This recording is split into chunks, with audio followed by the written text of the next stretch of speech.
Friends,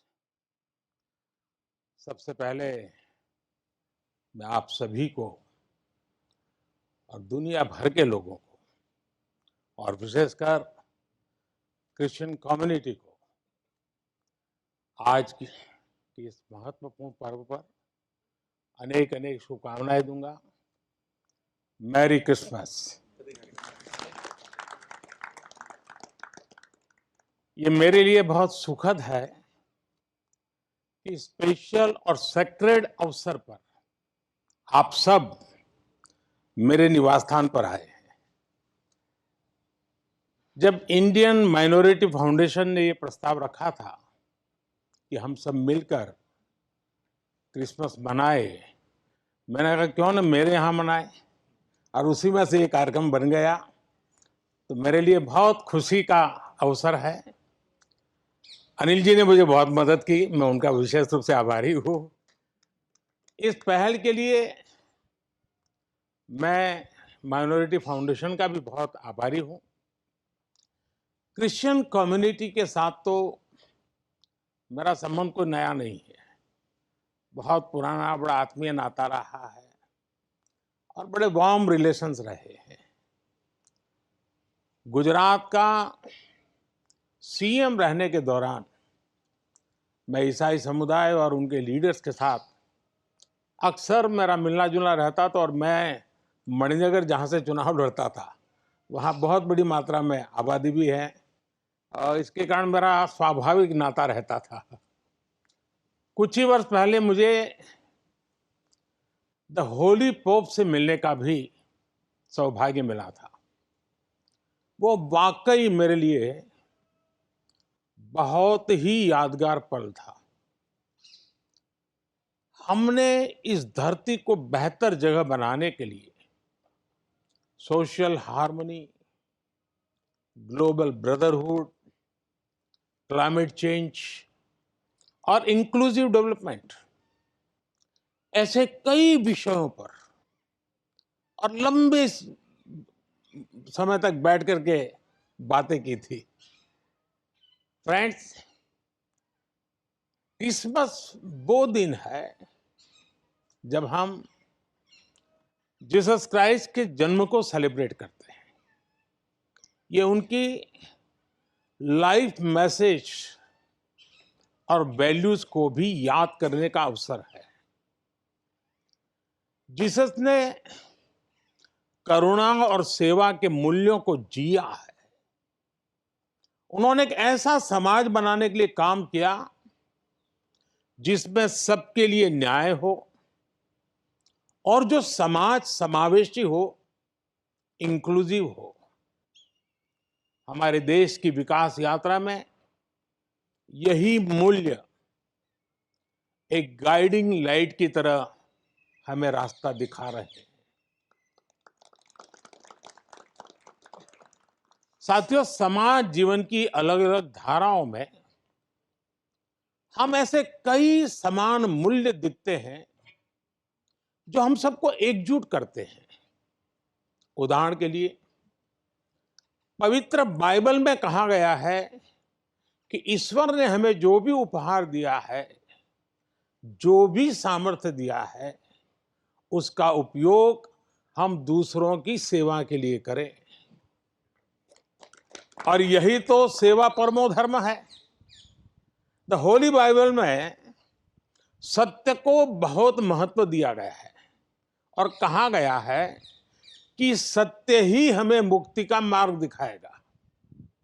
और संयोग देखिए, सभी पवित्र उपनिषदों ने भी अल्टीमेट ट्रूथ को जानने पर फोकस किया है ताकि हम स्वयं को मुक्त कर सकें। हम अपने साझा मूल्यों और हमारी साझी विरासत पर फोकस करके एक साथ आगे बढ़ सकते हैं। 21वीं सदी के आधुनिक भारत के लिए ये सहयोग, ये सामंजस्य, सबका प्रयास की ये भावना भारत को नई ऊंचाई पर ले जाएगी।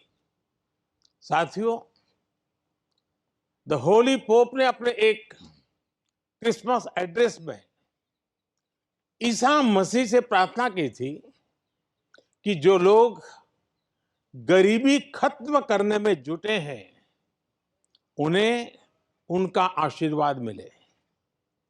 वो मानते हैं कि गरीबी व्यक्ति की गरिमा को चोट पहुंचाती है। द होली पोप के इन शब्दों में उसी भावना की झलक है जो विकास के लिए हमारे मंत्र में है।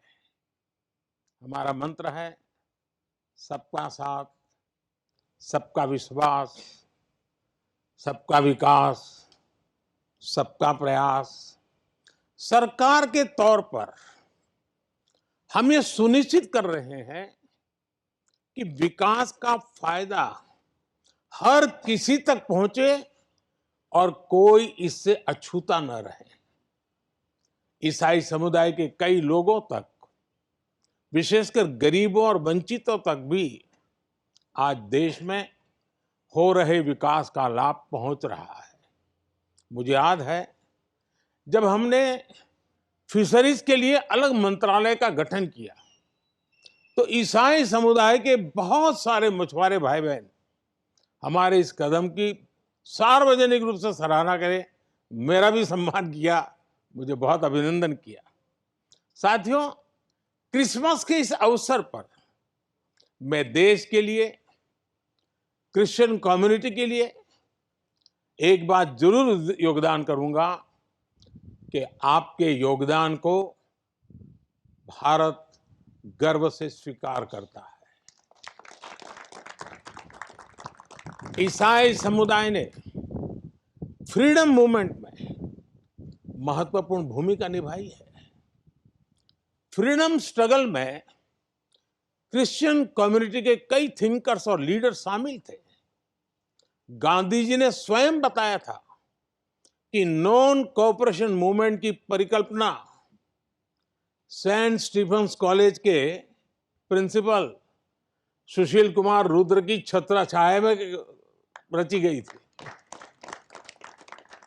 साथियों, ईसाई समुदाय ने समाज को दिशा देने में निरंतर महत्वपूर्ण भूमिका निभाई है।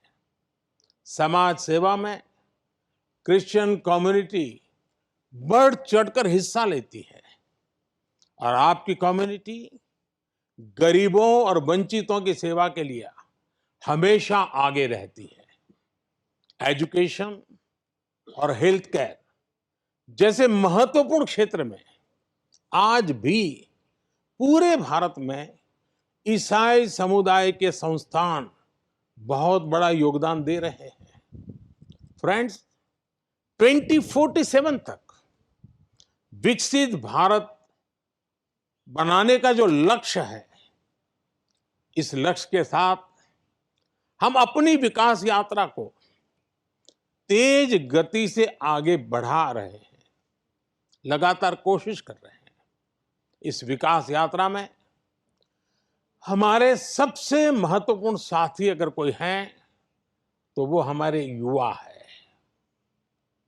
निरंतर विकास के लिए ये बहुत आवश्यक है कि हमारे युवा फिजिकली, मेंटली और इमोशनली फिट और हेल्दी रहे। इस उद्देश्य से चलाए जा रहे कई अभियान जैसे फिट इंडिया, मिलेट्स का उपयोग, न्यूट्रिशन पर फोकस, मेंटल हेल्थ के प्रति जागरूकता और ड्रग्स के खिलाफ अभियान जन आंदोलन बन चुके हैं। मैं क्रिश्चियन कम्युनिटी के लीडर से, विशेषकर जो एजुकेशन और हेल्थ केयर इंस्टीट्यूशन से जुड़े हैं, उनसे आग्रह करूंगा कि वो इन विषयों के प्रति लोगों को और जागरूक बनाएं। साथियों, क्रिसमस पर गिफ्ट्स, उपहार देने की परंपरा है। मुझे भी बहुत ही पवित्र तोहफा मिला अभी और इसलिए इस अवसर पर हम ये विचार करें कि कैसे हम आने वाली पीढ़ियों को एक बेटर प्लेनेट का उपहार दे सकते हैं। सस्टेनेबिलिटी आज के समय की जरूरत है। लिविंग ए सस्टेनेबल लाइफस्टाइल, ये मिशन लाइफ का सेंट्रल मैसेज है। एक ऐसा इंटरनेशनल मूवमेंट है जिसका नेतृत्व भारत कर रहा है। ये अभियान प्रो प्लेनेट पीपल को प्रो प्लेनेट लाइफस्टाइल अपनाने के लिए प्रेरित करता है। और बी संपत जी ने जो छोटी किताब में ग्रीन कलर लाने के लिए कहा है ना, उसका यही भी एक रास्ता है। और उदाहरण के लिए रीयूजिंग और रिसाइकलिंग, बायोडिग्रेडेबल मटेरियल्स का इस्तेमाल, मिलेट्स श्री अन्न को अपनाना, मिनिमल कार्बन फुटप्रिंट वाले उत्पादों को खरीदना, ऐसी कई चीजों को हम अपनी डेली लाइफ का हिस्सा बना सकते हैं और बड़ा बदलाव ला सकते हैं। और मैं मानता हूं क्रिश्चियन कम्युनिटी जो इतनी सोशली कॉन्शियस होती है, वो इस मिशन में प्रमुख भूमिका निभा सकती है, नेतृत्व कर सकती है। साथियों, एक विषय वोकल फॉर लोकल का भी है। जब हम स्थानीय उत्पादों को बढ़ावा देते हैं, जो हम भारत में बनी वस्तुओं के एम्बेसडर बनते हैं, तो ये भी तरह से देश सेवा ही है। वोकल फॉर लोकल के मंत्र की सफलता से देश के लाखों लाख छोटे उद्यमियों को उनका रोजगार जुड़ा है, स्वरोजगार जुड़ा है। और इसलिए मैं क्रिश्चियन कम्युनिटी के लोकल के लिए और वोकल बनने के लिए आप सबका मार्गदर्शन को मिलता रहे, ये मैं जरूर आग्रह करूंगा। साथियों, एक बार फिर हम कामना करते हैं कि फेस्टिव सीजन हमें एक राष्ट्र के रूप में और मजबूत करें, सभी देशवासियों को और करीब लाएं। ये त्योहार हमारी डाइवर्सिटी में हमें एकजुट रखने वाली बॉन्डिंग को मजबूत करें। आप सबको मेरी तरफ से फिर से बहुत बहुत शुभकामनाएं हैं। और आप सब समय निकाल करके आए और आप मुंबई से स्पेशली उस आयु में भी दौड़ करके आए। वैसे मुझे आप में से कईयों के निरंतर आशीर्वाद मिलते रहते हैं, मुलाकात, मार्गदर्शन मिलता रहता है, लेकिन आज सबको एक साथ मिलने का मौका मिला। मैं फिर एक बार आपका धन्यवाद करता हूं। मैं इन बच्चों का विशेष रूप से आभार व्यक्त करता हूं कि उन्होंने आज के हमारे इस पर्व को अपने स्वर से, अपनी भावनाओं से और मजबूत बनाया है। इन बच्चों को मेरा बहुत बहुत आशीर्वाद, धन्यवाद।